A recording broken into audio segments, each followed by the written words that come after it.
Welcome back to Fairly D&D, everybody. This is your favorite sort of Dungeons & Dragons podcast. We hope it's not your sort of favorite. We hope it's your favorite sort of. Welcome back to Wait. 97. This is Adventure 97. We're glad that you're here with us. This is the Accidental Adventures. Yeah, that's the name of the episode. We're glad that you're here with us. This is the Accidental Adventures. That's the name of the episode now. Episode 97. We're glad you're here with us. This is the Accidental Adventures. Can I jump right into the Letterer question? Take it away. I was jump right into the session. Like, okay, Abby's doing now. I'm the Hey, Zach. DM. I think you've had enough, okay? He just took 2 shots of no, I'm joking. That's a callback. He didn't actually drink any alcohol. That's a callback to something that we didn't record. Okay, so anyway, what's the or do. My Letterer question is, if your character was a character from like an old newspaper cartoon, we're talking like Peanuts, we're talking like Garfield, we're talking like Calvin and Hobbes, or any others that you can think of, because it's just those that I can think of. What would your character be, and who would they be, and which one would they be? And before Jackie enthusiastically I'm answers, so excited. Who I is have the my DM? answer. DM NPC. I kind of want to know Nom. Oh wait, how about Jaci? Yeah. okay, that's incredibly challenging. I don't know who should go first. No one's giving any indicators, but just so that Jackie I choose. doesn't have a cardiac event, Jackie, could you go ahead and go? Okay, I was gonna say Lucy from Peanuts, but I got a way better answer, and it is Little Orphan Annie. Because no one laughed. I don't know who that is. Annie? First of all, She started as a cartoon in a My newspaper eyes in got like the so 20s. wide. you know that? Oh, She she's an sings orphan. and she's an orphan. That's perfect. Hold I didn't on, know but that she follow-up started as question. a cartoon. Rose an orphan? That has never. Wait, are you a vegan? I didn't know that she started as a cartoon, as a Yeah. newspaper cartoon. Like in the 20s. That's cool. She was a comic strip. You Little get Orphan Annie. inspiration from Abby, Abby for knowing I love that. your dog.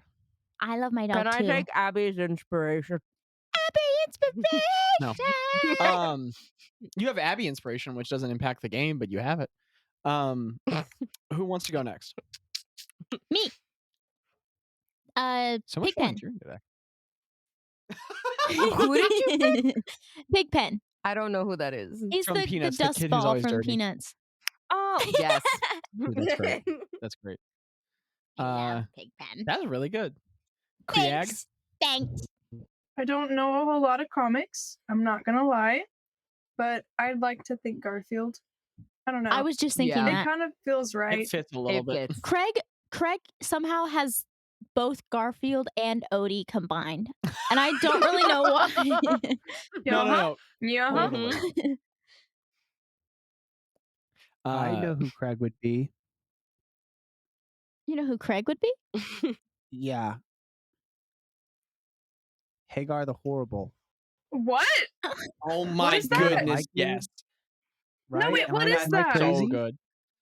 No. Yeah. It's Hagar the he's Horrible. a Viking with emotional problems who's always getting in trouble with his wife.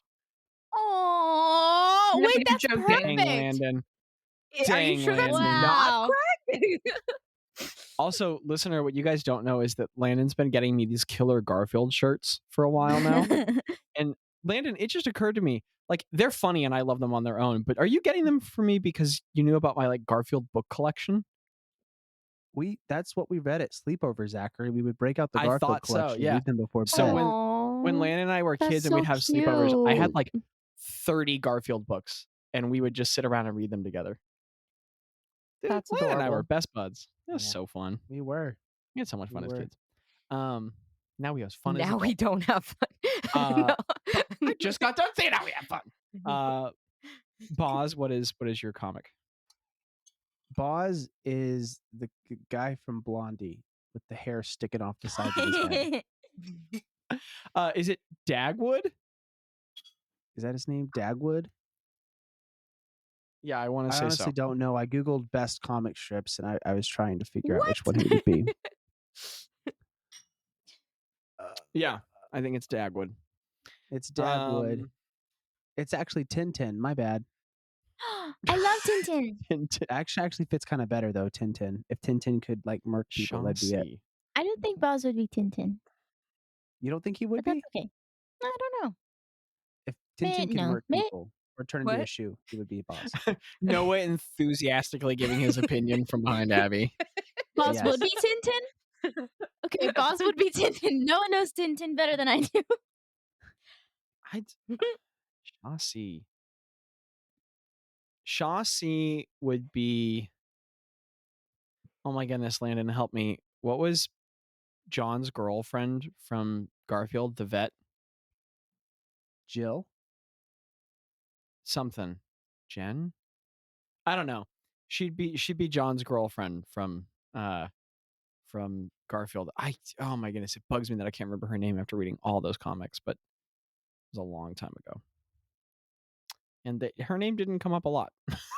But yeah. What I'm hearing Liz is Wilson. Dr. Garfield Liz did not Wilson. pass the Bechdel test. Liz. No. It's Liz. Liz. It is Liz. Yeah, she'd be Liz from Garfield. Thank you. Thank you, guy with Google. I got you. All right. Power of Google. Are we ready to get in that? Dude, our first episode, our intro was like 20 minutes long. This one was 5. We crushed it. Are we ready to hop into that episode? Oh, I'm We're not ready. going to have a second letter question? No. For the Oh, okay. note-taking...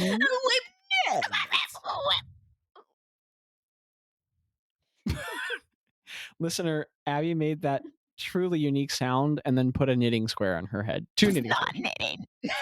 Sorry, cross-stitching square on her head. Okay. Chaotic. Are the various note-taking nerds ready? Yeah. What was the name Never. of 96 real quick so that I can write it down? Yes, no problem. Episode 96 was Carry the Flame. Carry your flame. Carry the All right. Flame. 97. And 95 was Keep the Fire. So, 97. This is episode 97 of the Accidental Adventures, Westerly Winds. That sounds like the you know how in at least in our place of the planet they name neighborhoods like Hickory Woods You know or what? like Totally. or like I was thinking of Cat Stevens songs, but Blue that too. Pond, Grassy Pond. That sounds like the name of the British version of that, like Westerly Wind or Easterly Burrows. It's all fun and games until a tornado shows up. Why is she not wrong? It's just Why is she not wrong? by a tornado. Well, you might be weirdly getting ahead of yourselves in a way that you don't understand and won't make sense for a bunch of episodes. But not in What? terms of little tornado. But anyway. There's gonna be a tornado. The Tasmanian No, devil. It might make sense in the future, or maybe the connection won't be made. I don't know. But anyway, this is Accidental Adventures. Oh, This is a level 10 adventure, which is still cool.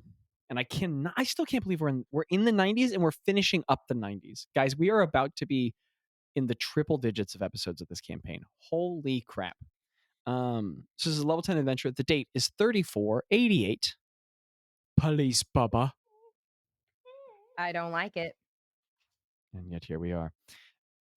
Bial Adron 21. And I am suddenly realizing I did not look up the day of the week. Wait. I have it in the front of It's my notes now. Wednesday, my That's right. dudes. Zach's getting better at this. Hold on. Zach, we're almost to your birthday day number in the year, in the world, in this world, in the world that we're That's going. true. But I realized I don't have the whole calendar. Wait, no, because I know the order of the days of the week. It's Amech. Ammech. Amech. Bless you. All right. And we're going to call it well, I think I need to just bring you guys back in on the scene we left off on. I kind of want to fast travel to the next morning, but I think you guys needed like a second to discuss, or are you guys just fine being like we all went back to sleep? I don't know. Thoughts? I'm good. I have a I think thought. I'm okay. Okay. I actually have one. Yeah, What Bazz? happened? Could you guys I supply thought I Bazz? was going to And find I this out on the can't break. emphasize but I was left on my lonesome during the break. you were. I I'm can't emphasize sorry. this enough. Could you give him the quickest summary of the last episode ever? please the quickest. Okay. And I have some questions prepared. Bazz, Landon, do you want me to send you the summary notes that I took? Oh, that'd be Or great. do you want me to tell you? You can just send them to me. I'll read them. Well, we can. I can read like 30 words a minute. It's pretty good. That's awesome. You have Dork. You have truly honed a skill. And let me know if there's like holes in this description.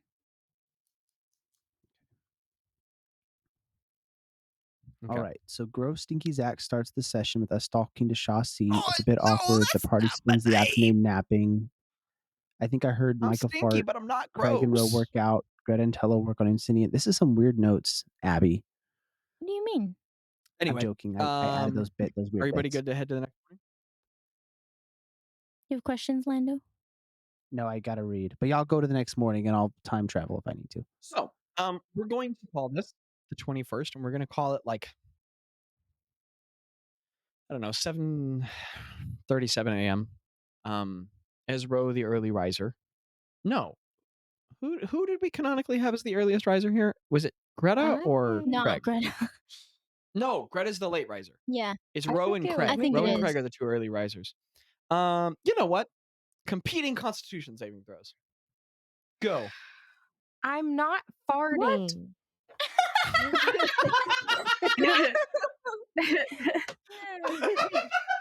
I'm sorry, Moose. I'm not farting. Can one of the note-taking nerds please record that quote? Yeah. I'm not farting. Hey, there's an echo. Do y'all hear it too? Yeah, it's pretty bad part for of the me. mic. Yeah, it's all right. It is what it is. Okay. I got an 18. Very Friends. limited. I'm not done. I got a 16. Ah, So, as the You fart, clearly I don't. superior character in every way, Craig, you wake up before Ro, and you are the first awake in the morning. So you wake up to the early morning, covered in summer morning dew because there was no dome, but it's soft in the. Oh, that's right. It's soft in the clovers, and the temperature is still incredibly pleasant here. And you wake up at the edge of a thriving pond in a crater, very large and full, teeming with life. It's beautiful. Can I start my workout routine? Okay.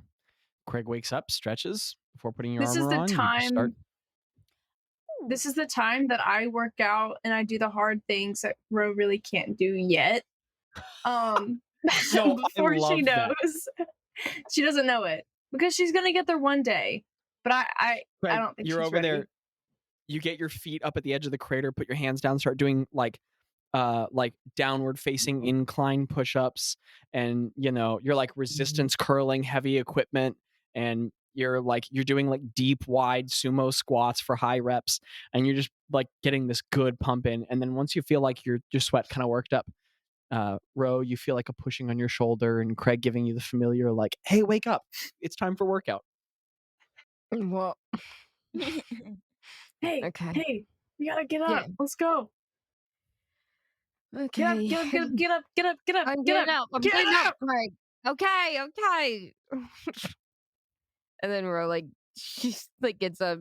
She has like a braid and like flowers smushed on one side of her head.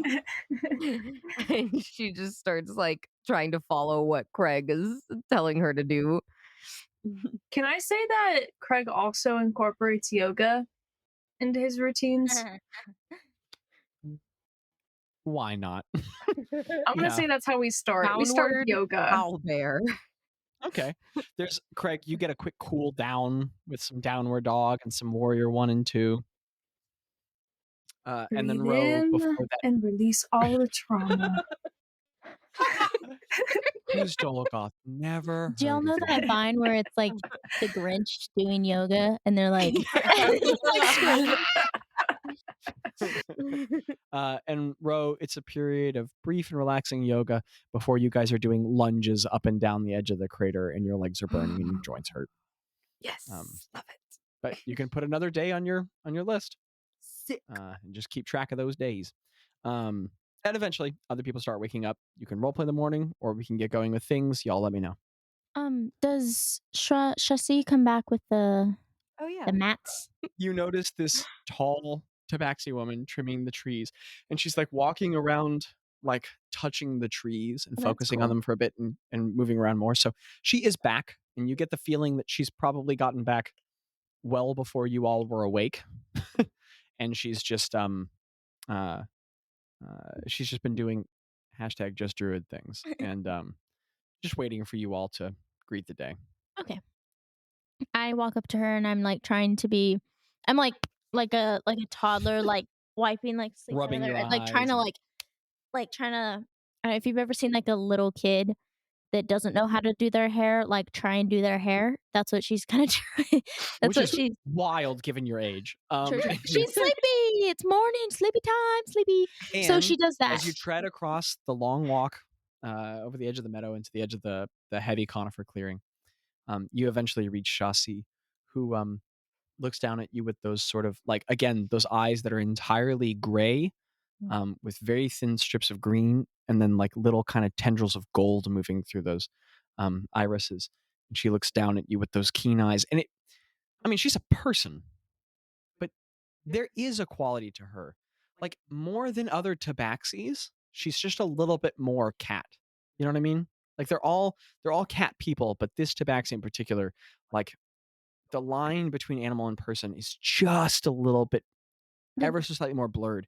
And as she looks toward you, there is a keenness and a life and a wildness as you violently stab that square, that looks towards you as like the moment the eyes look right at you, for just a moment, you feel not the sensation of another person recognizing you, but a very large animal, like suddenly standing in front, like being at the zoo and looking at having a lion look you in the eyes before before the pupils kind of relax a little bit. You just find yourself looking up at her.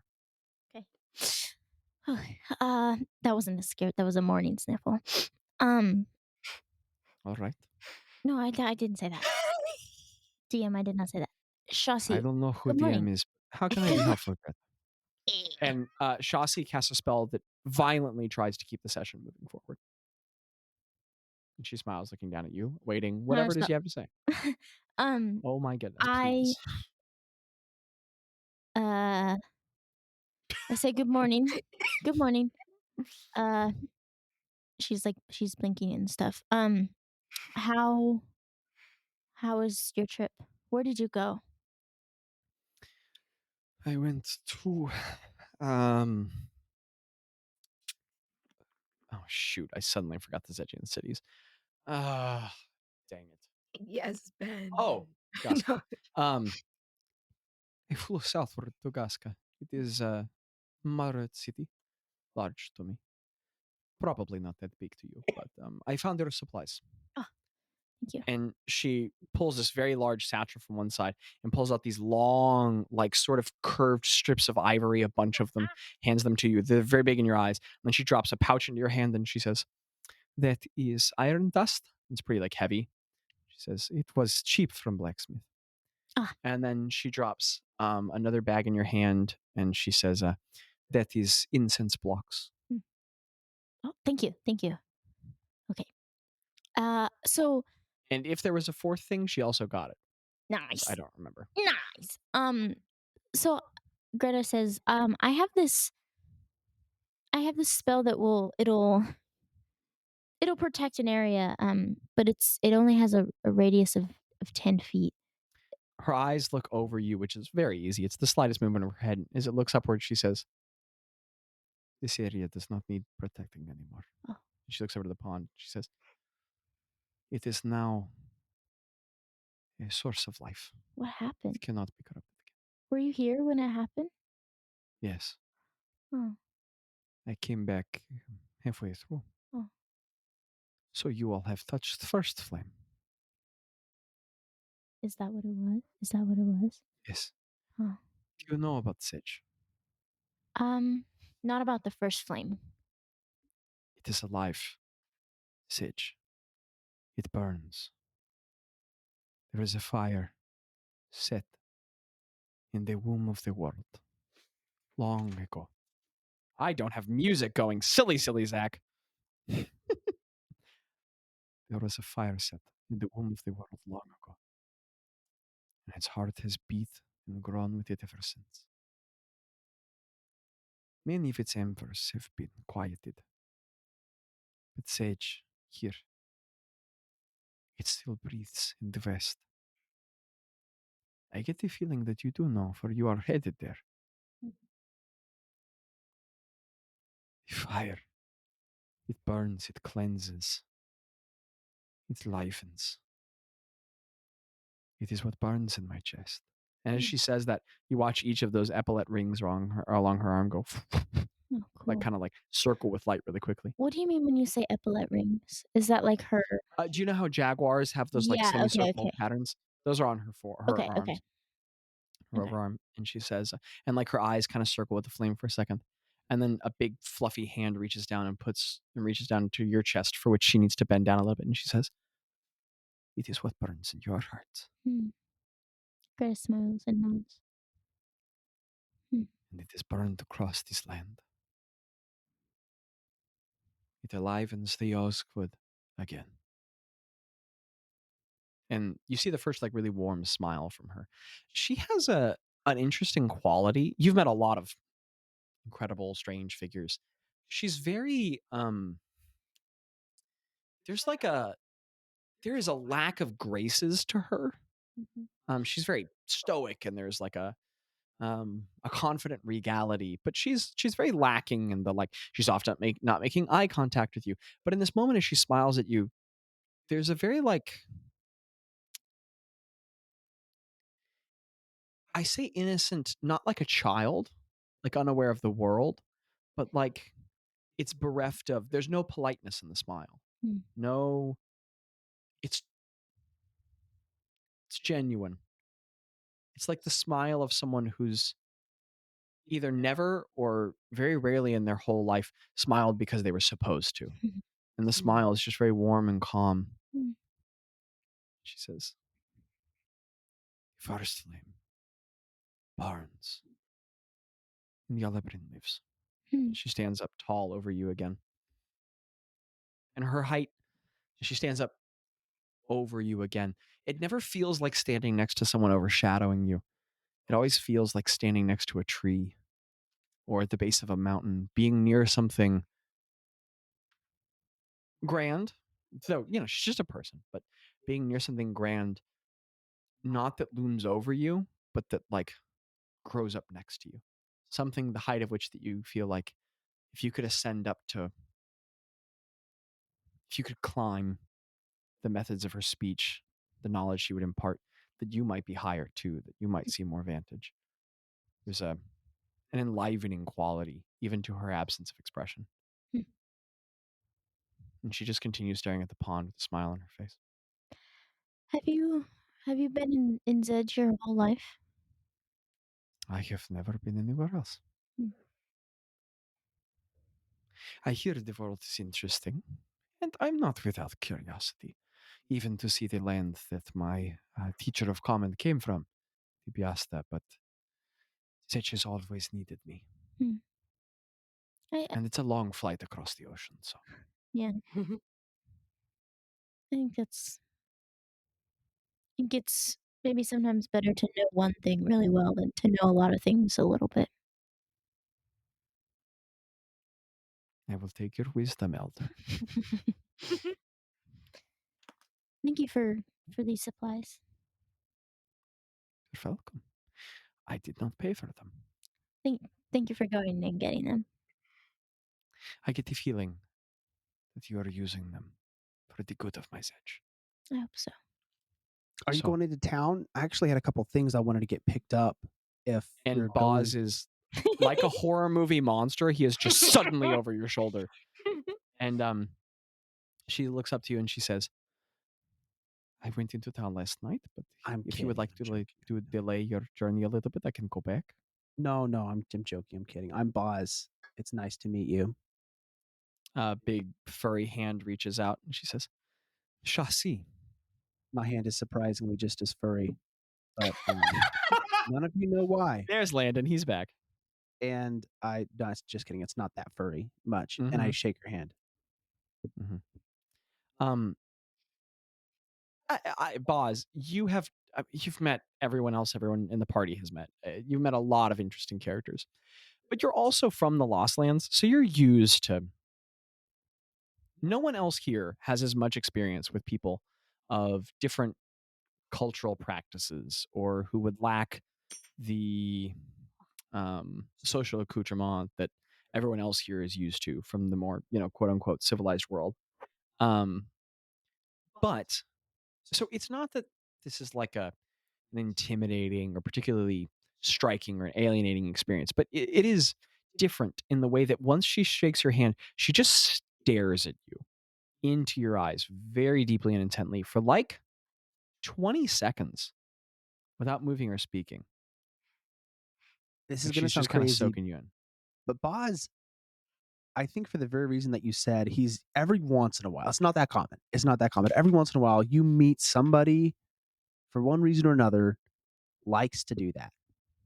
And I think to him, it's more of like, I've met one of the starers again. This is a starer. Okay. And so he's very relaxed, and he kind of looks. He meets her gaze, and I feel like he gives her like 15, 20 seconds. And if she keeps staring past that point, he probably like will start talking. And I say, so were you here for the Western Lights last night? The first flame, you mean? Yes, yes, yes. I caught the end of them. It's very pretty. Yes. I have seen them only a handful in my life. Is it like rare for it to? It's not common. No. It is always burning, but that we should see it is very special. Where does it come They from? must be welcoming you all. Makes me happy. You all are welcoming of your own. And her eyes kind of pass to your staff. She looks straight at the gem and she says, I have not seen it in a long time. It's welcome, friend. You've seen it before? Yes. Her brow furrows and she says, Hyundin was my druidic teacher, the father of my life. I was an animal before him. Wow. DM, did I know that it was Hyundine's? It was I can't mentioned to you a remember. very long time ago. Got it. In passing. I wouldn't have forgotten that. Okay. The Bella Andra brought it up, saying that she knew its former owner, and you were Okay. no, excuse me. Oh, I am so sorry for that slander. Alondra brought it up. Ooh. Sorry, Alondra. Wow. I want to apologize to her, but I am her. That's confusing. She brought it up a very long time ago, saying that she knew its owner. Wow. Okay. It's been very handy, and I am very thankful for Handy. it. And do you want to hold it? I don't know what's right, but you can hold it if you want. Thank you. That is gracious, but it is clearly yours. Yeah, You but are, I also have some. I don't know what else I have. I have a lot of things, and clearly, Boss has too many things. But he says you can have any of them. It is all most right, of them. Bazz. Okay. It is. Okay. You're a druid, right? You're a druid. Nah, I am druid of first flame. Very Terence cool. was my student for a time. But he grew into his own. He has a lot of seed, and he's very good. He does. He is a strange bird, but I like him quite a bit. You made a good choice. Yeah, I think I did. We ran into another group of turkeys that, well, we don't talk about what happened, but you could have easily chosen one of them instead. You weren't there. You don't know. Menaces in this forest. They are menaces. Turkeys are to be taken seriously. You don't want turkey time. That's right. You don't want turkey what? Whose student are you, Bazz? Chaos, I guess. I had that feeling. In not to say that I knew but more that there has not been a druid in Sage for. There has not been a druid outside of the first flame for quite some time. You feel foreign.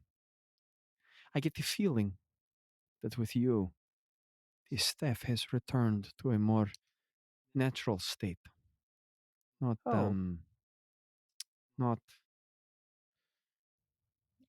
mastered and subdued as it was under my teacher, but given back. I was told in ways that I did not fully comprehend about uh, its maker, the Yalek Tenond, yes. and of how he is fey being of disorder. He's And been I do mostly not good to me mean so far. that is good, but I do not mean what I mean insultingly when I say that No. you seem. I don't understand your purpose here at all. And Well, I perhaps think that is staff turning back to what it was meant for. I've been taking some first flame electives. I How picked up so? a book um,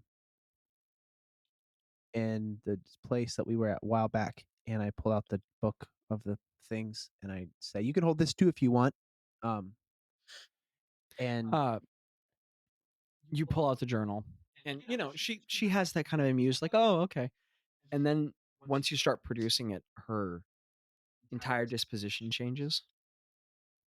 And you offer forward the journal, and she has been very relaxed and like not distant, but just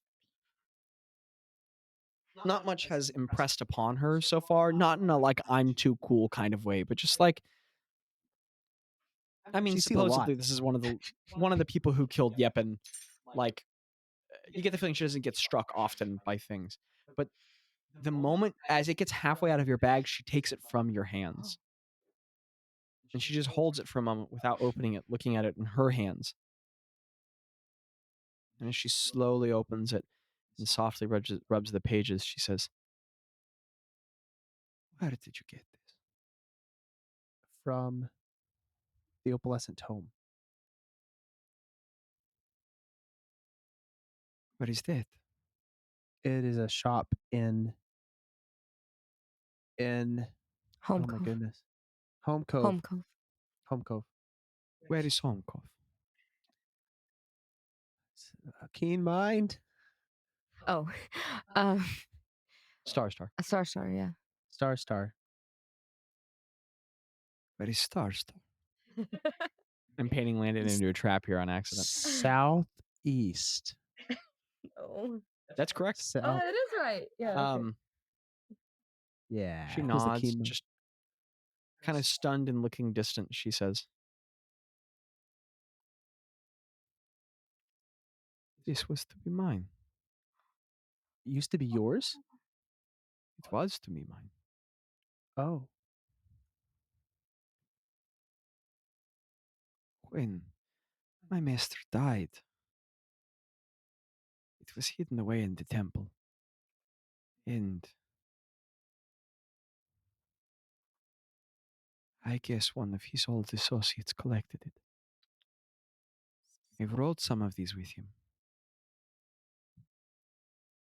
I had almost forgotten some." Well.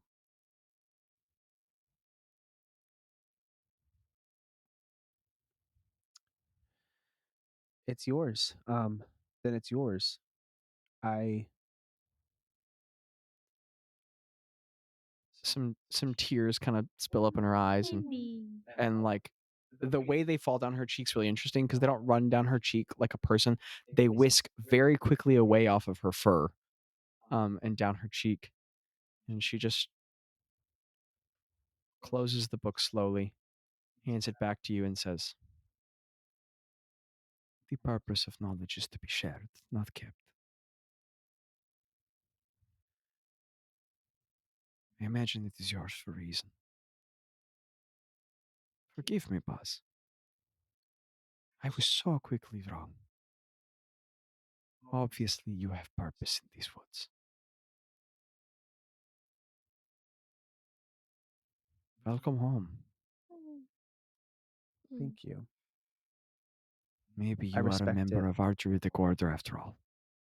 Oh, thank you. I don't take lightly.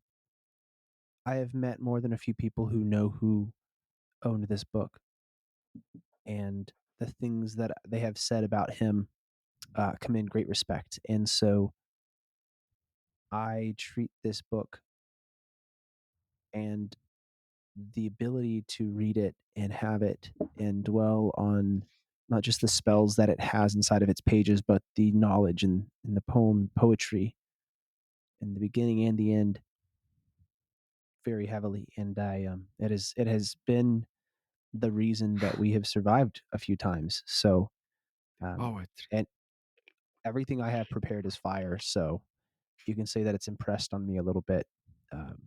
The balance of Bazz, I of had it. forgotten the poetry. And where she's standing, she just very suddenly like bows her high knees forward, sits down, crosses her legs, and says, "Would you read it with me, Druid?" Yeah. Let me pull up the document from my phone. And the poem, as we have not mentioned in a long time, much of the text within the book is in Sylvan, but as was mentioned a long time ago, the poem in the book is in Druidic. And so as Boz reads it, he can translate it, of course. Maybe he has in the past, but you all do not understand what he says. And Druidic is a fascinating language because it is, it's like in the way that pictographic writing is interpretation of concepts through imagery. Druidic is a symphonic relation of ideas in that like the words from it are imitations of sounds made by the objects and ideas they represent. That's cool. And you all gain a vague apparition of what must be relayed here, but are never really sure what Boz is saying when he very briefly speaks in these ways with others. But Jaci, this powerful, you know, um, rumored druid, listens very intently to you, almost seeing childlike for a moment, Boz, as she leans forward and listens. You want me to read it? I can read it. If you like. Yes. Okay. I didn't want to take your turn if you were going to read it, but I have it up. PP that poo poo, dude. All right. I'm going to read the first and the last pages. The Westwood, they call it. It seems a bit trivial a name to apply to such beauty and wonder, though in fairness, I have not the fitting words myself. What does one call the intersection of three worlds and lovely a stand of verdant towers? Maybe it is enough that it should simply be wood in the West. Perhaps there is as much of a purpose in druids as abides in paladins in the end, upholding their inmost oaths and all guarding one heart or another. Perhaps we are all alike in our beginnings and ends. I have spoken with more flowers than folk at this point. It is the buzz of the bees rather than the bustle of busy streets that I should have on my ears. And yet still do I wonder if my time in this untenable tumult could mean anything more than the change of another autumn's leaves in the span of my many few breaths. Perhaps you, O reader, who might be reading, may make more sense of the space between the lilies and lies, the tulips and truths. What should one do with water for which all have such deep thirst, but with which so few may be trusted? Should one trust themselves? Were you ever one to be trusted? Maybe we are all flowers in the field of the setting sun, but maybe that is yours now, reader.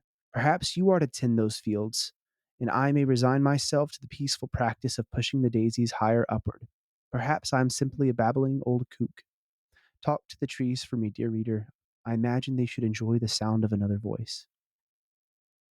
And then he pulls the book over to the last page, and he says, Whene'er the westwood has grown quiet, and the solemn symphony of barren silence grips the setting sun, tend the embers, keep the coals. So sorrowful are the stars of your heart's night vanished from your sky. Forget not their pale white warmth. Do not their brilliant truth deny. Keep the fire, carry the flame. Seeds of blood and bone will be sown in these broken soils, and long through bitter winter will tears soften the earth and water those mournful blooms. But you are given the lonely truth, gifted the hope whispered in the absolute. Weep and be well, break and be known. You are stalk among the fields, and are not forget by the noonday sun. Warm them with your light. You can never be alone, O druid of the first flame, for you wear the first name as your own. Keep the fire, carry the flame. So Bazz,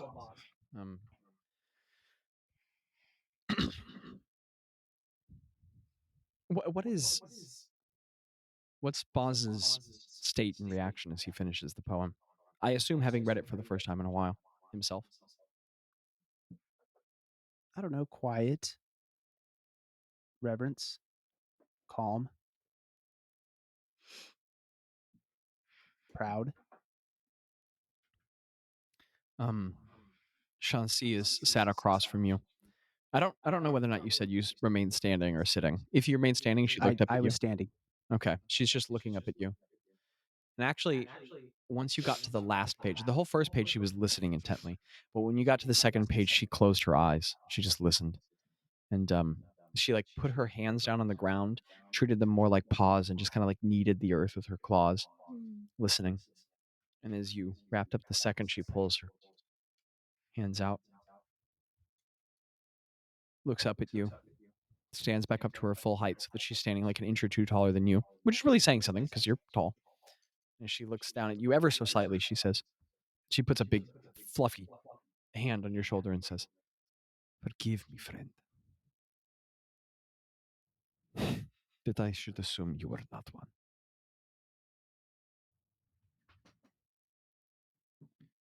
Do you know the... Oz looks up at her. Oh, I'm sorry. No, I just say he just was gonna look at her. Do you know the... what would the cleric call it? Do you know the creed of our order? No, I don't.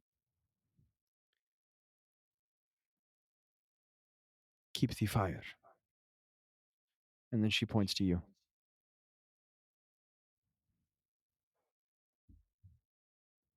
Carry the flame.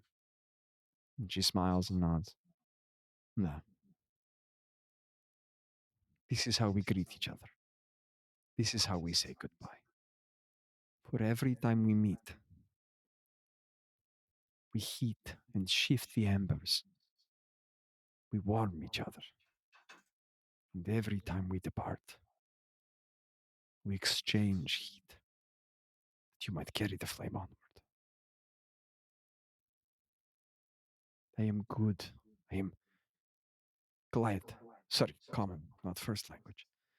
I am glad to see that the fire grows.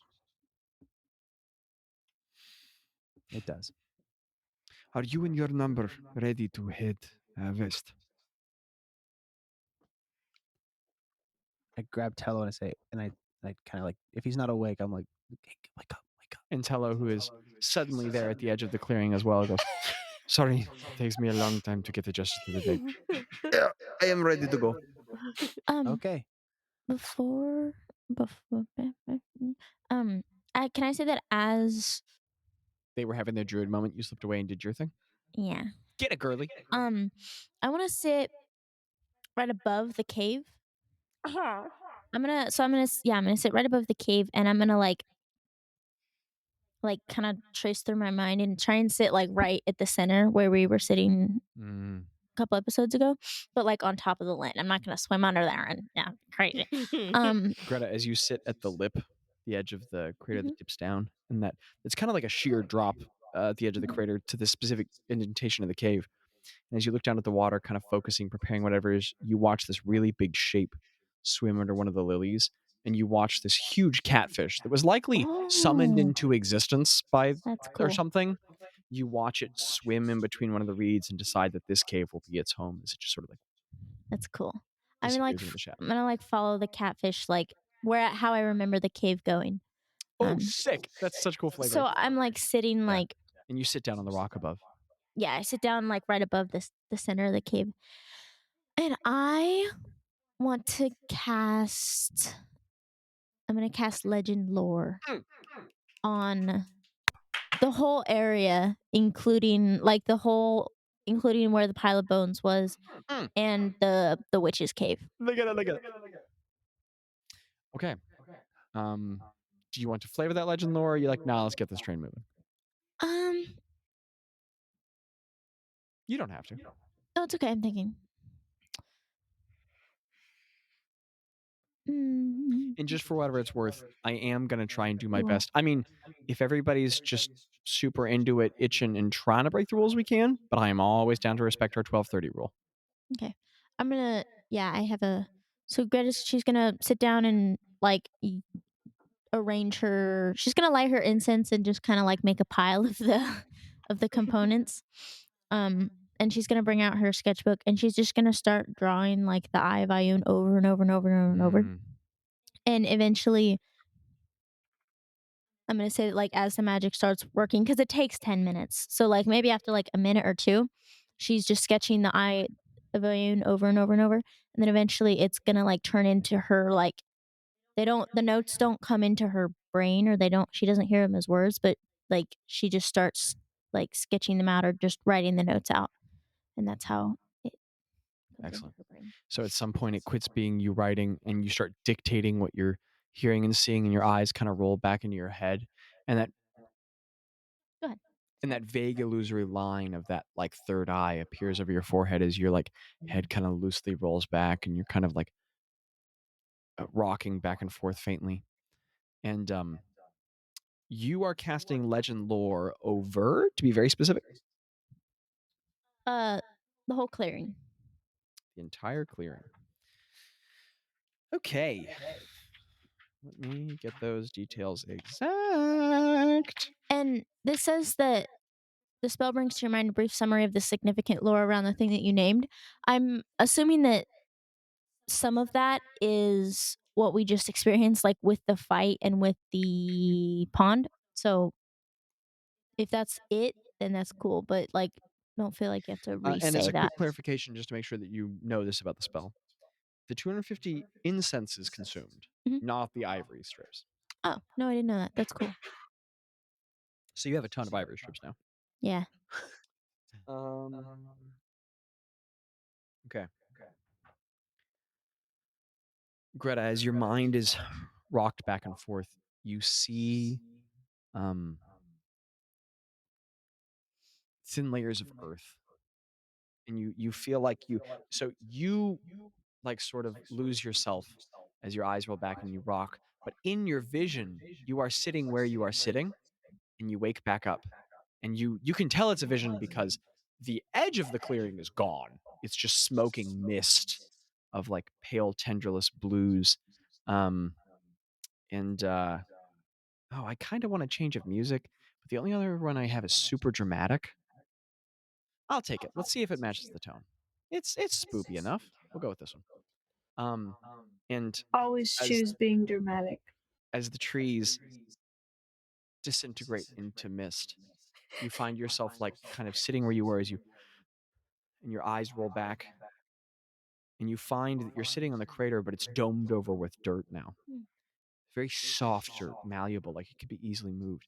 And you have the awareness that what you must do next is exhume earth, push it aside with your hands, and that beneath the dirt you'll find what you're looking for.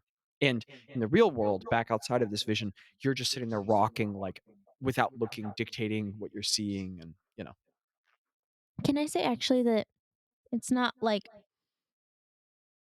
I don't know how to describe it, but it's like I'm not doing the writing and however, yeah, yeah. absolutely. So do you dig? Mhm. Okay. As you push your nimble fingers through earth and pull aside, your hands dig until they meet metal. And you pull up from the earth like a small iron cauldron and eventually a glass orb. And as you exhume more and more objects, in a strange way of a vision, your hands digging far faster than they ever really should be able to, you begin unearthing more and more and more, and you pull up brash leather and and crooked, pale gray wooden implements. And every implement you pull up, you recognize as instruments, as um, belongings and pieces of coven culture. You recognize this to be the implements of the coven. What was the name of the coven again? You know what? I'm just going to pull up my notes so that I can feed you the information live. The Mitka sisters. Yes. And you know these to be the implement of Mitka sisters. And as you pull up in this way, you recover also, like with each time you touch one of the objects, you're like within the vision, you're given other visions, smaller, like flashes of imagery that you instantaneously interpret as a great deal of information. You touch a cauldron and you watch it being formed by the Midka sisters, having ingots of rough iron they pulled straight from the earth in the Goskin weights that they like set their hands on fire for and melted together into the crude shape. And you watch it forge the cauldron, and as you pull from the earth the metacarpal uh, bone, the marrow gate, Mm-hmm. you watch them cut the hand, the pale white frozen hand, off of a very small arm. And in your vision, you turn your head away from whatever that belonged to, fearing it to either be a child or a small person, not wishing to understand that part of the vision, because you get the feeling that should you look to the right, you would very easily interpret it. And that brings back very painful insinuations from your past. But as the hand is cut away, you watch them flay flesh and burn away strips of muscle and pull away sinuous tissue until only the bone is left. And you watch them chant and writhe in circles. And you watch them cut in small marks and press in stones of precious gem and whisper until it is what it is, um, until it is what it would later become. And you watch them.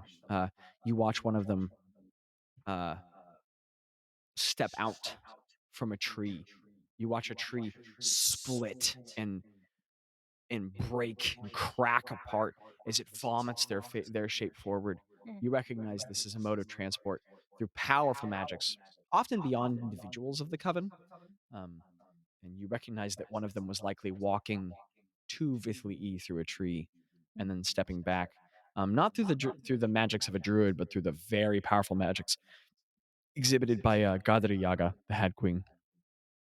And you watch one of them walk back and pull out from, like, sort of buried in her bosom of her chest, she pulls out that dark black hilt that Bazz has now. And you just watch the history of each of these items unfold. And through your visions, you interpret that they were meant to be establishing something here, to be an outreach of the Coven Crown, a seed planted here.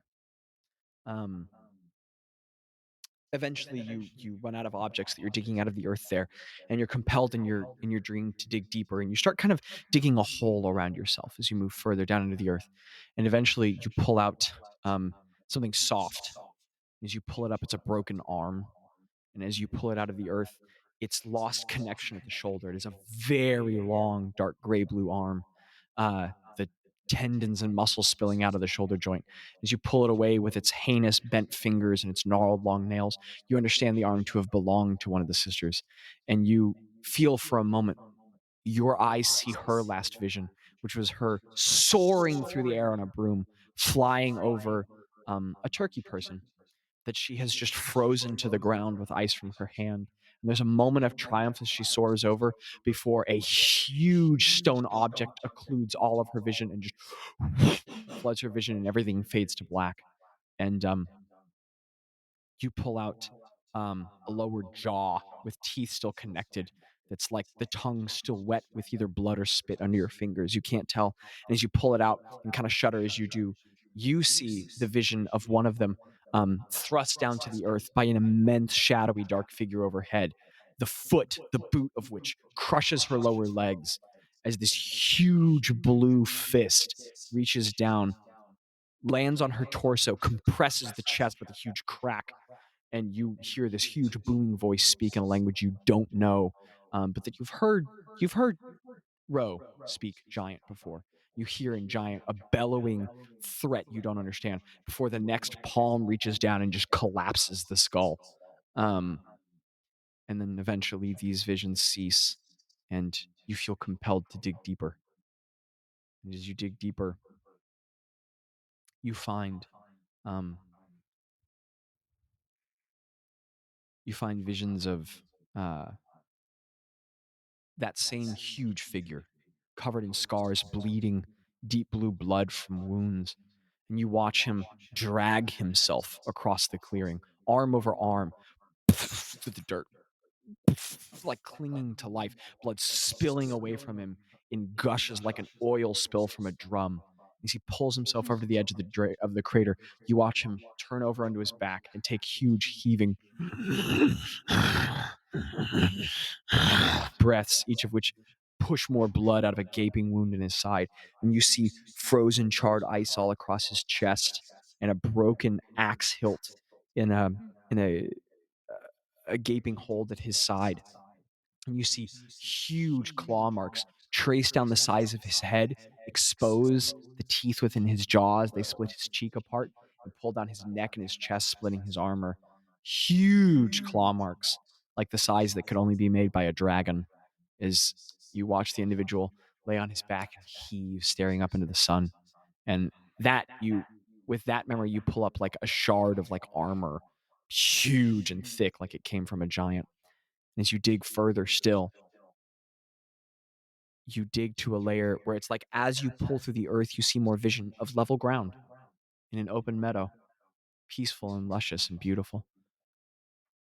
And as you dig deeper still through those roots, you find a fragmented stone, just of earth, like that beneath you. And as you pull it up, like 6 feet deep in this metaphorical hole now, through these layers of memory and vision, you pull up this stone. And you see, as you bring it up toward your eyes, your vision darkens until it brightens again to a noonday sun. Your vision kind of blinks. As you look up, you see a vision of something in the sky circling over. You see a pale blue shape, huge and winged, a massive reptilian center, a dragon with dark silver glinting off of its shoulders, flexing and moving delicately through the air as it swims and barrels and rolls. And you watch it turn on its back until it fires lightning up in the air. And you watch another dragon swoop down over from up ahead, this one a gleaming brilliant silver, as the lightning strikes it, and one of the long strips of tissue between two like fingered bones of the wings tears apart, and that part of the wing explodes away. The dragon shudders and roars in pain, and both of them appear armored, like they're wearing armor, the dragons. And as that dragon roars and rears up its head, it twists its neck down, opens its huge fanged mouth, and this huge beam of cold surrounds over the blue dragon. And as that silvered one twists, you watch an immense figure riding on the back of that dragon, themselves another giant with deep red skin covered in heavy bronzed armor. You watch as that silver dragon turns over, that other giant figure reaches an arm down past its head. Its hand lights up with gold. Something is shouted in a language you don't recognize, and gold fire burns down and engulfs the blue dragon as the silver dragon turns away, and that giant figure drops off of the saddle of the dragon, pulls back from its head a sword, grabs the blue dragon by the throat as it falls, puts this and this is like hundreds of feet above you in the vision, like you're laying down on your back looking up at the sky, and the sword is plunged down through the chest of the blue dragon until it bursts outward from its back, and both figures plummet down from the sky until they fall towards you, and your vision fades to black and you feel the earth tremble. And then in your vision, you dig through more dirt and more dirt and more dirt until you fall through the space, find yourself falling outward of the hole you just dug, like you're falling up through the air, and your vision suddenly sort of like, and you come back to reality. Oh. And you find yourself having witnessed the sowing crater at the center of the Yozgwood. Whoa, Oh the my sewing crater? That was fantastic. Wow. Whoa. And you understand Do I- tacitly that this crater was home first to a natural open meadow and clearing, Mhm. then to a battle in the time of the Skyfire, as it was known, or as you all knew later in your time of the Hatefall. And that here in this battle, by these ancient figures of incredible power, a crater was made, and later in it grew more plants until eventually a giant warrior from a far land came to slay a dragon and was almost killed in the process, survived only by the cruelty of the dragon who would rather see him live and suffer, made a temporary home until later abandoned, only to be taken up by hags of a coven who would later be slain and the giant returning. Huh. Wow.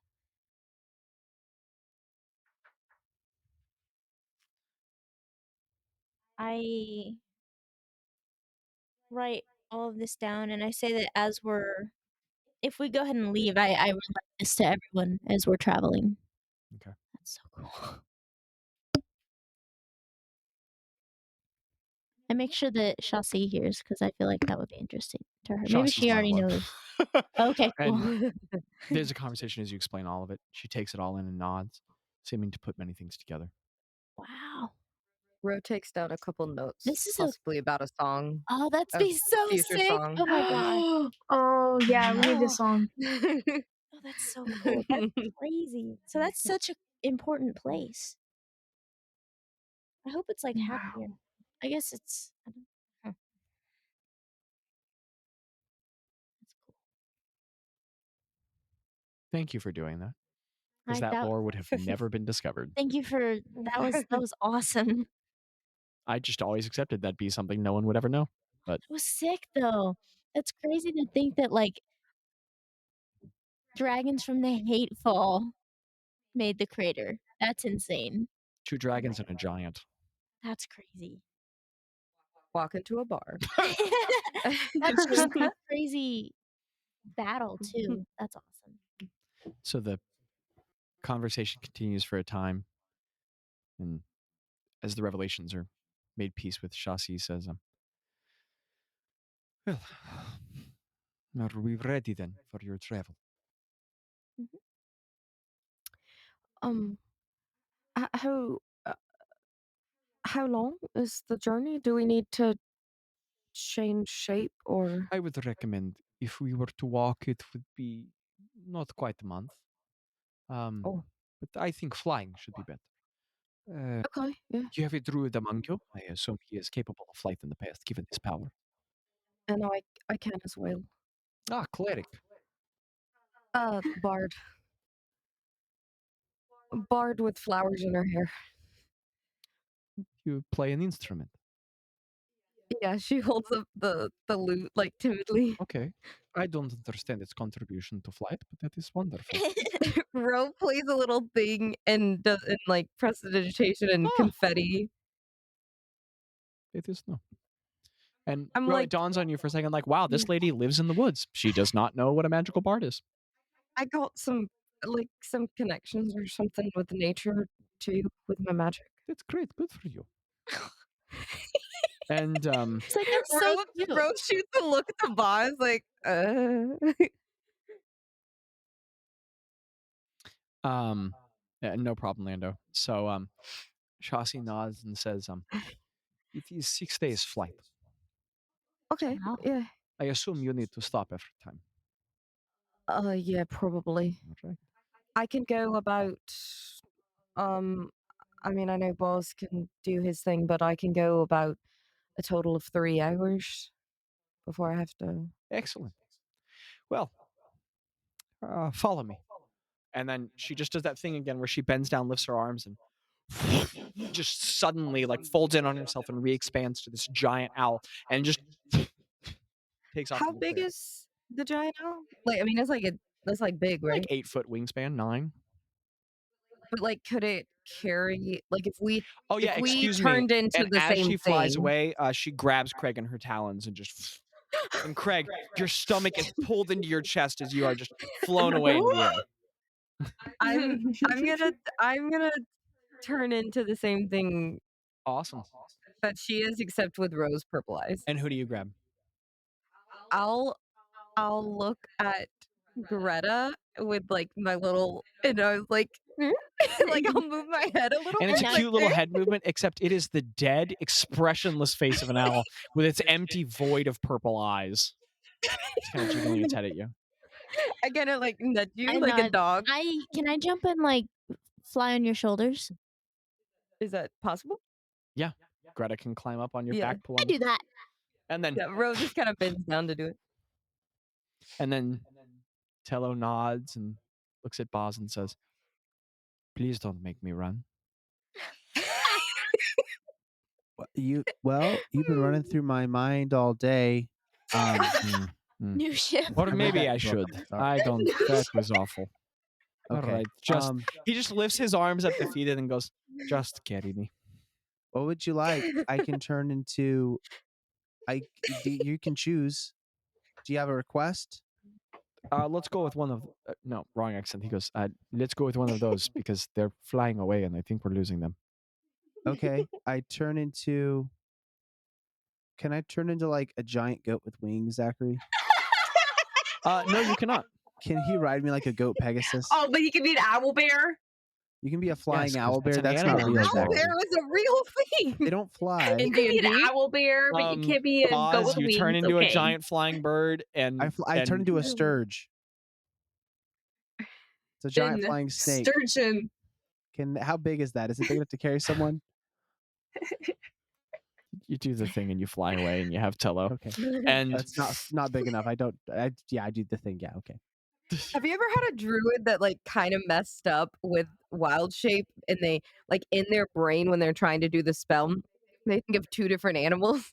So then they're like half one Like a animal. flying goat with wings. How do you think That's how owl bear owl was bear- made? We're the same person. Confirmed. I think goat Pegasus is a good idea, Zach. That's all I'm saying. Go to corn, honestly. I Yeah, feel like If we let that's you what be a goat Pegasus, you'd have Yes. to give a Pegasus to Kara. This is true. This is how you get out of that, Zach. You give her a flying goat, and she'll never I ask for want anything you to ever know, again. and Kara, whenever you get to this episode, let it be heard now. Every time that Pegasus gets mentioned, it gets a year further away in the real world. Is a Oh, goat a it's- container? That was a deep cut, Landon. That was a deep cut. So the three fly away. Now, quick touch of base from DM to players. I'm serious about our 12:30 rule, and I always want to respect it. I understand that this was a late session that we had people missing for. We can go late today, but we do not go late without checking. We always respect the 12:30 rule. So I am checking what does everyone want, because if we are down for the rule, this can be a shorter episode. I will be going to bed probably 12:30. Okay, no problem. That's Micah. Greeby. I'm feeling kind of tired. Okay. Jackie? I'm down to do whatever needs to Lando. be done. You know, I can. Well, here's the thing, Zach. Abby is tired, and the house you're playing in happens. That's a really good point Landon's made. But I don't think I that's something to just- solve. I just think that's something to know. And No. I think No. That's a good point. I am tired, but if I might just maybe just check out at 12:30, and then you can like come grab me when you're done. Like Let's- I don't know. If two of the four are gone, 12:30 it is. We'll push on. I mean, if you suddenly have a change of heart, you can let me know, but we'll work with that assumption. And so the fun guys fly. And indeed, it is a journey. It is flight for hours, and then stops when necessary, and then breaks. And okay, but what about rations? I'm just kidding. yeah, you can subtract some gold if you want. So the party cheese Party tax, the flies cheese tax. and Gotta pay the tax. you're saying tax and cheese. Yeah, Yeah, the cheese tax. Have you not heard that song? Sorry. cheese tax. Abby, Moose is snuggled up next to me, and I've been farting both episodes the whole time. I want to say I've farted on your dog like 12 times. And your blanket, Noah. Sorry. Yes, got a bath. You shouldn't have left it next to me. Poor Moose. So the party flies and lands and flies and lands, and the flying is. You are not only some of the only people in the world in this generation who will ever fly. Um, you are some of the handful in the world's history who have known flight. It continues to be an incredible experience, but your characters are accustoming to it as however you feel fit. So it can still be an incredible experience for them, or it can be something to which they are growing accustomed. But the flight is long and high. Uh, Micah, I know Craig has a thing with heights, but I think you said he was getting used. No. He was deeply unimpressed and bored with flight with Nifty. That's right. So he doesn't care at all anymore. That's it. He likes So the view, but man, it would feel me if it was a bit more exciting. Kind of like the feeling of being lifted up into the air. He likes that. So He likes the motion. As Craig is deeply bored and dreams of roller coasters, the rest of the party watches Zedge pass beneath them. You all fly across the immense green of the Yosewood, which, oh wow, this is a big forest. You guys fly just over the Yosewood for like 2 days. And eventually you all pass over an immense mountain range, which, remember, the map of Zedge is in Discord. Listeners, it's in Patreon if you need it. But as you all pass over the map of Zedge, which you can easily find in the Discord if need be, you all pass over the sprawling mountain range in the north of Zedge, dubbed now the North Peaks of Yeppen, for which you all have great context now.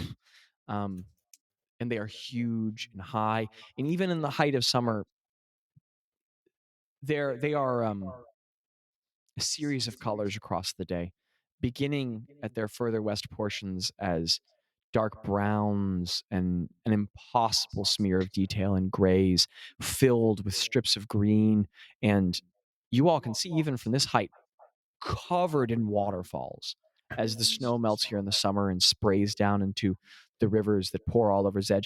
And it's a unique opportunity for you, Ro, because as you fly over one section of its ranges, you watch thousands of streams condense into hundreds of flows until eventually they meet in the great mouth of what must be the Bruggen, next to which you've lived your whole life and you've never seen the source of, that you have imagined. And eventually, as you continue far further west over the mountain range, the great spires of Earth grow taller, and for the sake of safety coming out of your polymorphs and your wild shapes, eventually you have to fly at elevations that cannot fly over the mountains but must weave between them. And so you all take long banking turns, and you have the experience that you are sure glad to be following this druid who's grown up here, because otherwise you are certain that you would lose your way through this maze of Earth. And this experience briefly grows colder, more frigid and snowy. And eventually you all pass by the great cloven, ruined top of a mountain, still covered in great ruts of broken, charred earth and smashed stones, past which Jaci flies slower and looks on slowly before flying. And you imagine that this must be the death side of Yeppen, where the warriors of the well and the holy hunters came together to slay the dragon and change the course of the Western world. All the world. And there is a night stay in the Yosewood. There are 3 nights stay in the mountains. And eventually you all move further on to the western portions of the mountain range, where things begin to level and lower. Ro, you see more condensations of streams into what must be the great mouth of the brine, the river of the west, excuse me. And far more of the streams, you begin to see what you would suppose to be the mouths of other rivers. And so you watch more and more of those connect, and you suppose that these must flow further south, though still far north, into the great lake of Hushk, around which Hushin is built. And it's just an incredible perspective on land and beauty. And so what we're going to do is just sort of montaging this long journey of a week, which will take us to the 27th.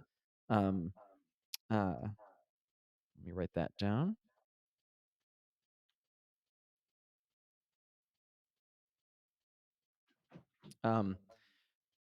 We can take a moment to pause here. You don't have to, but if there are any moments that you all want role played from among this journey briefly, we can take time to highlight them, or we can just say like, no, we traveled, it was cool, and we'll have a moment finishing where you all arrive at the border of your destination in any case. But we have the time to take a few brief stops in the course of this journey if you so choose. Oh, go ahead, I Craig. don't know if this was possible, Zach. It might have been too late. Hey But man, can I say dream your that dreams, dude. I'm dreaming them, you know? Can I say that every once in a while, Craig checks in with Catherine just to see how like it's not something he just now did, but like something he regularly does since he left them there. We don't have to like role play it right now because it might take a lot of time, but I would like to say that he does that. I just realized it's really weird not hearing myself because I remember when we used to hear it's so weird. I just realized that. I don't know why that threw me off. But Yeah. I think Yeah, Craig, I think it'd be a good idea that it's something he regularly does, and so he takes the time to do this and just goes, "Hey, I'm in the sky. Just wanted to check in. You know, In the sky. missing you guys." Just something like that. To most of them, she responds. As the power of the sending stone begins to replace portions of your more sort of just ambling connection letters to your wife with the ability to actually talk with her. And the first couple times you do it, she doesn't answer, but eventually you get the feeling that you just kind of wear her down, and she she gives in to answering back. And her responses are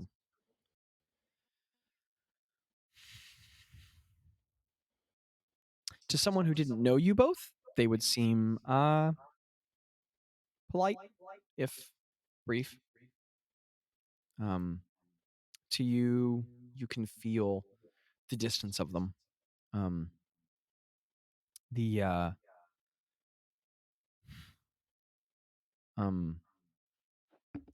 the distance between the real communication you all once had and the politeness she offers, and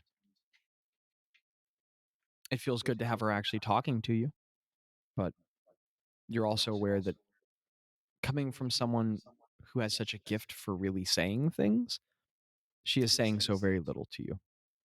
And with every message, it's hard to tell whether or not she's very slowly returning to your port or very slowly sailing away. And it's just hard to make heads or tails of it, Craig, but you are achieving some sort of connection or communication. He's making the effort. He's doing his best. Anyone else? If anything, I hope she gets that he loves her. Aw. I have a thingamajig. I have a thingamajig.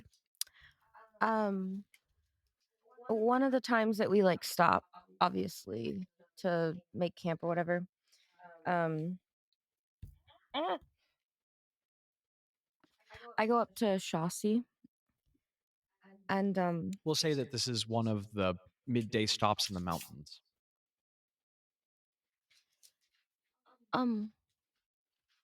I know we don't know each other well or anything. That's all right. I But don't know very many people at all well. but I know a druid of your status. You do? I just well no. Oh, I you mean, meant that in generality. Sorry. yeah, sorry. I was just wondering, and she pulls out the leaf pouch that she got. Oh. And she says, I I was given this and was told that it was my father's, who I don't know. But I was just wondering if you had any knowledge of it, because I've been trying to figure it out and I can't. And Give me a second as Jaci makes a history check. Okay. Give me a second. I need to get my roll straight. My dice is yep. My dice is Jaci makes her check and Zach farts and she thinks and she says, Oh gosh.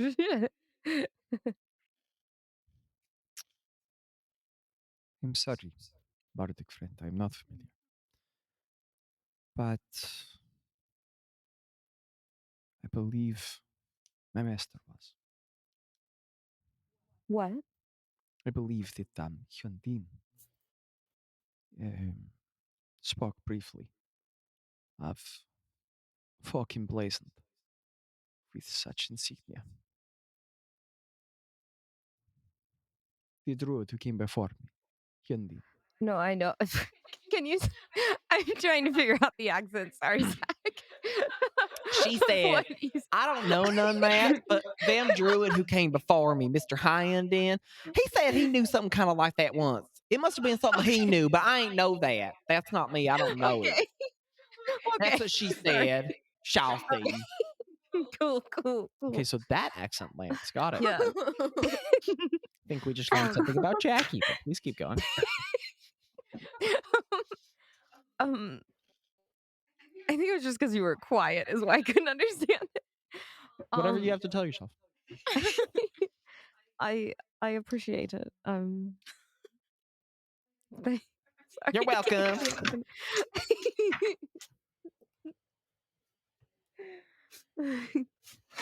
I think that's pretty much it. It threw me off my game of what I was gonna say, man. All right. No, thank you for that. That is fine. Was that all? Yeah, I think so. It's just really cool to be between you and Balls. It's cool to be in the presence of two beings that are so intertwined with nature.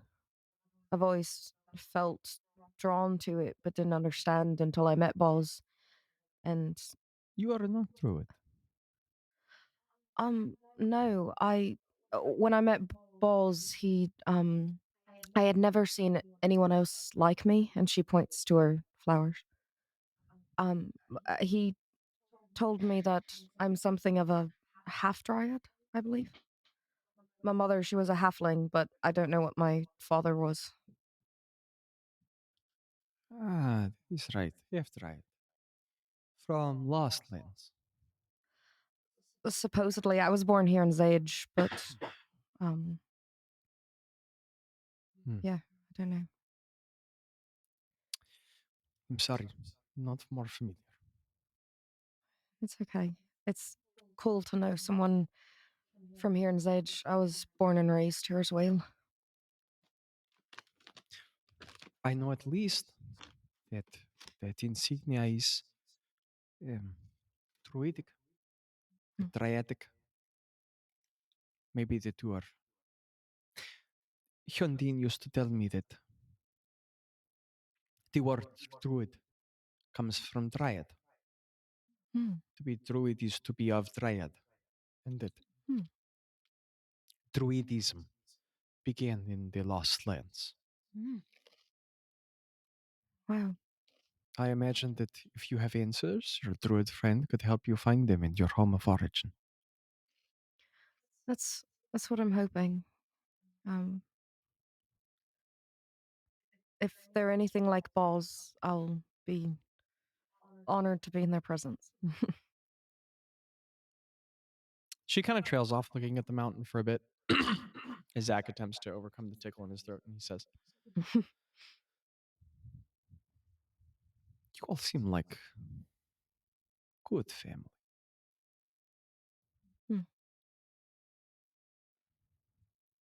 We've experienced a lot in a very little time that brought us very close together. Nothing replaces blood in veins like blood that you spill out of them. I guess you're right.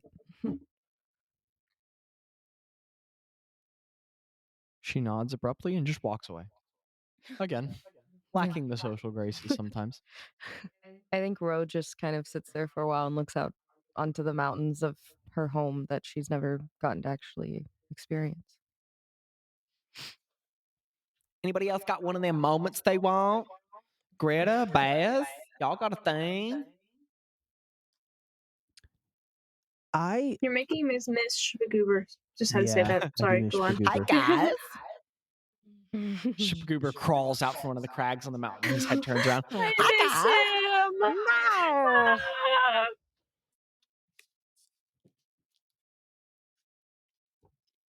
No. Bazz, did you have a thing? No, Bazz, I would say he sleeps, but he's flying, so it's not safe. He's intently think we're focused flying right on now. the environment. Maybe he's dreaming that he's flying. Maybe he is asleep, actually. Oh no. We're not flying. Bum. Okay. Wait, can I just say that real quick? Ro at some point calls to check in on Shpagoober and the ship. Hey Shpagoober, are you there? Goodness, hi, Ro. I missed you, girl. How are y'all doing? How are you guys? Oh, we're good. We're up in the mountains of of Yippin, I Wow. guess. We've been flying for a few days. I just wanted to check Oh, on our that's favorite wild. captain. Oh, you guys. Well, we're just sitting on the boat. I mean, not that that's bad. I love Belfry and Plough. Turns out they're really good at dice games. Lost a little bit of money, but that's fine. That's fine. Shpagoober. No, it's all right. I'll get them yet. But we're just hanging out. Turns out Nam likes books. Didn't know. So been sort of reading together. I can't wait till you're back. I mean, Nam keeps talking about how it's so good that it's just quiet on the ship. But I can't wait to have you guys back. And Belfry and Plaff are doing their workouts, but secretly I think they miss Craig. Like he pushed them. I've been working out with Craig. That's great, Ro. Yeah, I'm really, really, really sore. Yeah, I mean he's all big and muscly. I understand how that would be hard. Yeah, Maybe you'll get all big and muscly. I doubt it. I don't think it's in my genes or my character sheet. Well, I don't know what that has to do with pants, but it was good to hear from you guys. I'm so glad you're okay. I mean, I couldn't imagine how you guys had been doing anything else but flourishing. But I'm glad to hear about you guys. Well, yeah, just been traveling a lot. Hopefully, we'll see you soon. I hope so. Once we get back to the boat, I wanted to talk to you about something. I learned a spell that could possibly help us teleport some places. Okay, I don't know what that means, but that's really cool. Like get to the boat really fast from certain places around the world. Anything to get you guys back here faster seems good to me. Maybe we can talk about that and supplies for it. Okay, but all right. Gretta and Bazz are waving me over to. We gotta get back on the not on the road, but in no the air. problem. But we just wanted to check in and hope you're doing well. Okay. Give our love to the rest of the crew. Oh, I will. They won't want it, but I'll give it. Well, it was good to hear from you guys. And maybe when you come back, I could fly sometime. That sounds really cool. Oh, Shpagoober, be thinking about what kind of flying animal you'd like to be, and I promise I will turn you into whatever you want. Wait, you guys can do that to me? Yes, of course. I have to journal. Okay. Well, bye, I love you guys. That's literally, I want that as a sound clip. I want I have to journal. That needs to, is that what he said? I Somebody want to said journal. that has to be like a TikTok sound. I have to journal. That's me. That's me every time something happens. I have to Well, journal. Can I I say love you that guys. Craig It's so goes good up to hear to from you. Jackie? We Oh, love you too, Spagoober. love What's up, Craig? Craig. Craig, what's up? Did you I'm have on the to? stone with Spagoober. I'm on the Oh, stone. um, It's funny. hi, Spagoober. And I, can. yeah, I'm gonna wait till you're done with that. Here you go, Craig. Do you need it? Do you want to talk to No, him? no, Here you go. I want. And she Okay. grabs, sticks it in his hand. Hey, Spagoober. Oh, hi, Craig. Hi, buddy. Hey, How do you do? are you? Oh, I'm good. You know, just sometimes in the air, sometimes in the ground, sometimes on water, sometimes in water. Sometimes Okay. I don't know where I am. That How are you seems about doing? right. I'm good. Just, passing the time. It's just a lot of time on the ship. But you know what? I wanted to be a captain. Yeah. Here I am. Yeah, are you feeling? Have you overcome seasickness Have I as ever an undercome entirety? seasickness? Have you overcome? Have you overcome it? He's sick. I didn't Are know you that.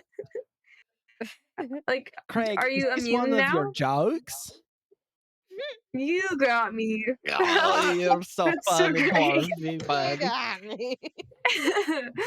Well, we'll see you soon, buddy. Okay, bye, buddy. Love ya. And then he Okay, puts the love you. phone Do back you hang up or or the not? phone. Okay, Well, and then at some okay. point that gets cut off. Hey, Ro. I heard you had. I heard you Yes, had a Craig. marriage pact with Well, Spagoober. yeah. I think we said in 40 years or 20 years. If neither So one of us is married, we're gonna get married. Greta is there you and had she to coughs. check in on your future I thought- hubby. I thought you were gonna You had to give help a us just a call little to more. your. Greta, I had a bump on my head when you asked me about Vespers, and I wasn't in my right mind. You know what I had they just been say? attacked by a turkey, and I don't think You know what I they don't- say? Greta, Thoughts when bumped are the real thoughts. Greta, as you all are having this conversation, Tello, like from over Rose's shoulder, like picks up a rock and goes like.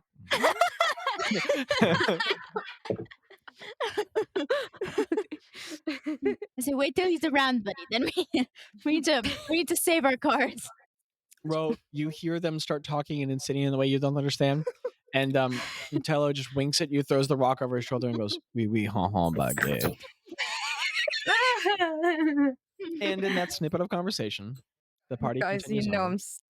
I'm still I still got my eyes set on the king, and then she walks off. And the party flies on. Until eventually they fly over all the way past the mountain range, past a brief series of open fields, far to the south, which is y'all's left. You can see a huge blue horizon, which Ro, you know to be the lake of Hushk. And eventually you all fly over past far to the south what appears to be a large city, which Ro, you know to be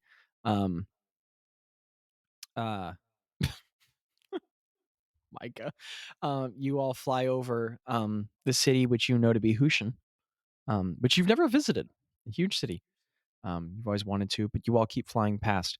And eventually, the whole horizon turns a deep, deep, deep green as a forest that has no end you all can see. Even so high in the air, none before you, none to the south, none to the north. So, a vast ocean of trees continues in every direction. And even from this great height, it becomes very clear very quickly. Those trees are big, very big. But you see them in the distance. And you all approach what you must assume to be the Westwood. So y'all flying on birds going to the westward. What you do, pee pee poo poos? Um, if there's as we see this approaching, at some point I This is wanna the 6th day. and on the 6th day, um, Oh, um, he's dead, he's gone, I killed so at some point I wanna ask, Chelsea, "Hey, is it, like, dangerous to stay in the woods? Like, is it dangerous to stay there? Should we not stay there?" Um, as you ride on Chassie's back, her giant owl head turns all the way up around her neck, I and she just asked goes, her "Ah!" I asked her when in a rest, I'm pretty sure I clarified that. I asked her in a rest And then day. as her head turns back around, you all begin descending down to your final landing, I assume. And as the 3 bird creatures. Also, are we like being way too loud for this time of evening? No, Okay. my parents Because can't hear us. give your father my apologies. But eventually all the birds land, and you all land at a great clearing, maybe a mile west of the edge of Hushan or Hushk. So as you no Hushan, yeah. As you look back, you can see the borders of the huge logging city, um, and as you all land, maybe a quarter mile away from you, the Westwood begins, and it is worth noting that it is not like stands like of individual trees that eventually thicken to a forest. It is just a line, and at the edge, the forest is dense, and in front of it, like it's just thick stand of trees. Immediately, that begins the forest. An incredible just juxtaposition of field to forest. And even from this distance, it is clear that these trees are huge. Boz, you are the only one here with any reference for plant life that could be this big. Um, I mean, Ro, you have similar from visions, but Boz, you are the only one who can imagine. Now, the tree you know is even bigger, but for everyone else here, you've never Big tree. fathomed this in direct vision. And Ro, this is quite a consummate moment of experience as you see a place you'd only ever heard about. From this distance, you all would reason that every tree here is taller than any tower you have ever seen. Whoa. And their bases from this distance look as though they were great edifices. Each of them a deep golden brown, almost red. And their edge is dressed in warm summer sunlight that past which seems to very quickly turn not dark as if the canopy was so thick that it created night like in a rainforest, but shaded in such a way that as the light filtered through, it looked as though as you walked past the first of those trees, you would just step into a whole other world. And that huge forest and every sense of that description stands ahead of you all. As Shasi lands, and Greta, you ask your question again as she's not in giant owl form. And I didn't ask she it when she turns and was in smiles owl at you. form. And the warm smile is appreciative, but there's a quality of distance already in the way she's standing, less connective. And you get the feeling even from her nonverbal communication that she's preparing a goodbye, as she says. She preparing what? A goodbye, as she Oh, stands a little further away and she says, "The Westwood is habitable, but only in passing. Hmm. It is a door. Many think of it as a destination, but it is inherently a place of journey. For all who move within it are passing to another place. Is it dangerous for your flesh? Perhaps. Many great beasts live within, but I have never known one to be attacked here. Not for the terrible rumors spread by citizens and lay folk, but it is not dangerous of the flesh which face you here, but of the mind and heart. For this place is wild. It is beyond the borders of man. Here, what is wild, what is true grows. and no weed of lies survives beneath the canopy. You might be in danger, Greta, depending on the heart with which you enter. For those who go here to seek what you have come to find, when they come here with a broken heart, it would muddy its waters. They are destined to make this forest their home, to wander in it forever.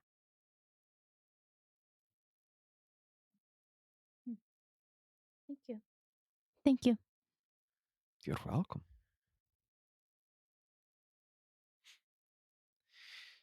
She just kind of turns abruptly toward Bazz and she says,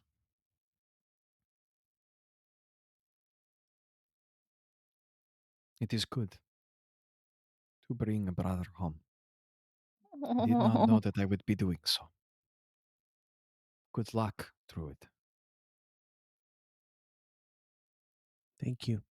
Thank you for showing me how to get here and for being a good friend. Of course. Pass further in, and you will find the temple. This Okay. temple will hold many answers for you, to Hyundin, to much more. But know that past this temple, a simple structure, the woods go trick. Far beyond that, you will find what you have been brought here to seek. Given that it desires to be found by you.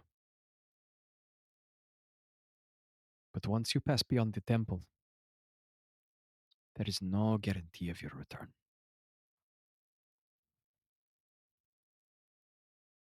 Okay.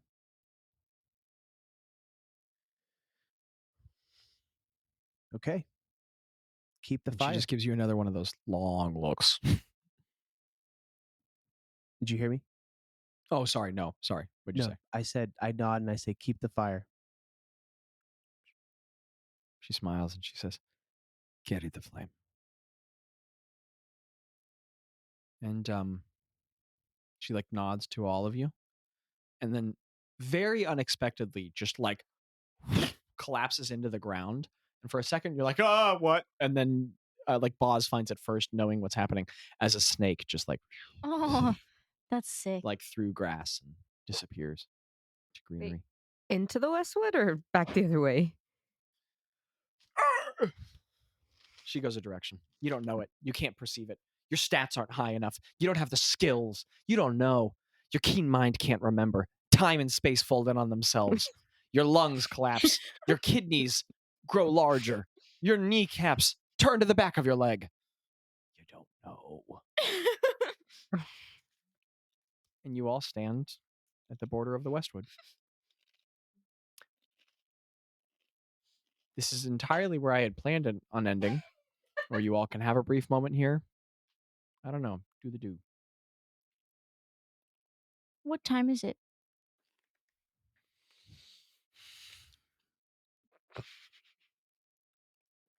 $11:43.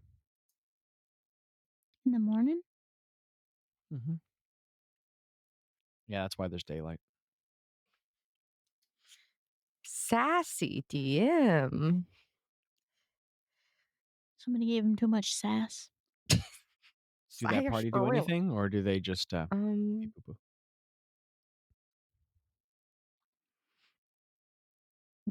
I hold hands with the party. Oh. I don't know. I hold hands too. I take it I should go ahead and end the episode.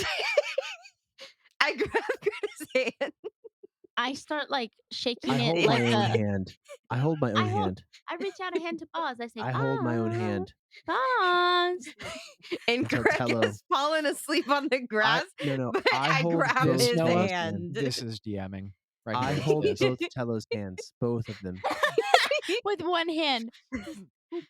Tello No. Tello just looks And defeated. I sit on a looks at the stump ground. and I click my feet together like I lay on my stomach There's and I no kick my place like legs home. and I go. There's no place like home.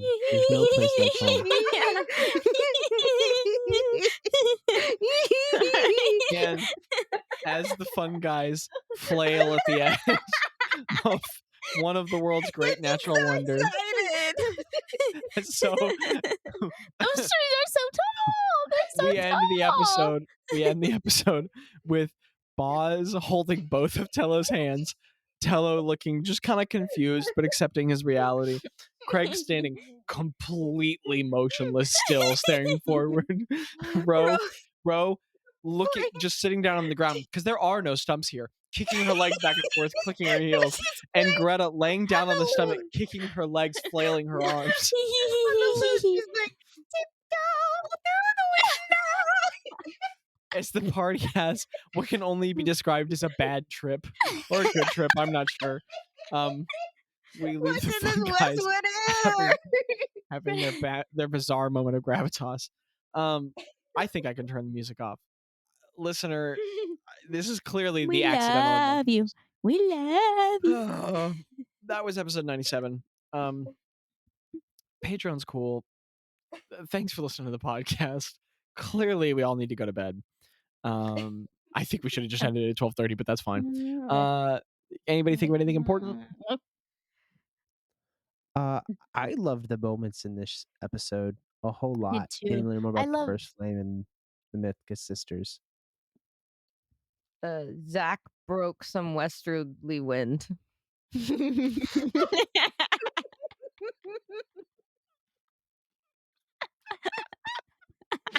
I hate that got me. I really like Jaci. She's like one of my favorite. I know I say that all the time, but she is one of my favorites. I like her so much. She's so cool. She looks so cool. I like the way she talks. I like how she's kind of weird and awkward. She's great. Good NPC. Good. Clearly, we like the tall, powerful, awkward NPCs. This is true. Yeah. All right. Well, Yeah. There you go, listener. Life is an incredible adventure. Yeah, it is. Not an important part of it.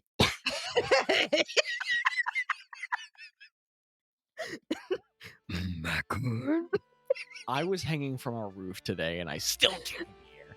Life is an incredible adventure. You're an important part of it.